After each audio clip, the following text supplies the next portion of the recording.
અમદાવાદના નરોડા વિસ્તારમાં આરોગ્ય સેવાઓને વધુ સશક્ત બનાવવા માટે શુભમ ગ્રુપ ઓફ ઇન્સ્ટિટ્યૂટ દ્વારા નવી 100 બેડની મલ્ટી સ્પેશિયાલિટી હોસ્પિટલનો પ્રારંભ કરવામાં આવ્યો છે। આરોગ્ય મંત્રી પ્રફુલ પાનસેરિયાના હસ્તે હોસ્પિટલનું ઉદ્ઘાટન કરવામાં આવ્યું હતું। આ અદ્યતન હોસ્પિટલમાં ઓર્થોપેડિક અને ગાયનેકોલોજી જેવા વિવિધ વિશેષ વિભાગોની સુવિધા ઉપલબ્ધ છે। દર્દીઓને એક જ સ્થળે ગુણવત્તાસભર સારવાર મળે તે હેતુથી એક્સ-રે અને સોનોગ્રાફી જેવી આધુનિક નિદાન સેવાઓની પણ ખાસ વ્યવસ્થા છે। ઉદ્ઘાટન પ્રસંગે આરોગ્ય મંત્રી પ્રફુલ પાનસેરિયાએ જણાવ્યું કે રાજ્ય સરકાર નાગરિકો સુધી ઉત્તમ આરોગ્ય સેવાઓ પહોંચાડવા માટે સતત પ્રયત્નશીલ છે અને ખાનગી ક્ષેત્રની આવી પહેલ આરોગ્ય ક્ષેત્રને વધુ મજબૂત બનાવશે। દર્દીઓને રાહત દરે સારવાર મળી રહે તે માટે શરૂઆતના 1 મહિના સુધી વિશેષ ઓપનિંગ ઓફર પણ જાહેર કરવામાં આવી છે।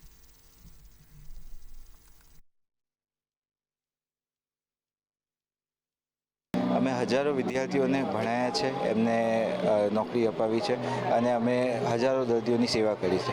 આજે અમારી નવી બ્રાન્ચ એટલે કે Shubham orthopaedic and multi speciality hospital Naroda Patiya ખાતે કાર્યરત કરવામાં આવે છે।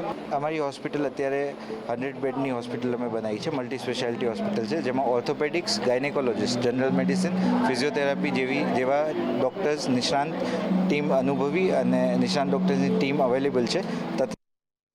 X-ray, sonography, digital pathology laboratory અને અદ્યતન મોડ્યુલર ઓટી જેવી સુવિધાઓ પણ અમારી હોસ્પિટલમાં ઉપલબ્ધ છે। ત્યારબાદ મેડિસિનની સારવાર, ત્યારબાદ ગાયનેકની સારવાર, ત્યારબાદ હું ખુદ એક ફિઝિયોથેરાપિસ્ટ છું, તો ફિઝિયોથેરાપીને લગતી બધી જ સારવાર તથા મોડ્યુલર ઓટી આપણે સમાવેશ કર્યો છે। જે સોનોગ્રાફી, એક્સ-રે આપણી જે હોય છે એનામાં 50% અને 1 મહિના માટે અમારી ઓપનિંગની ઓફર છે કે ઓપીડી સિર્ફ ને સિર્ફ 100 રૂપિયામાં અમે કરી છે।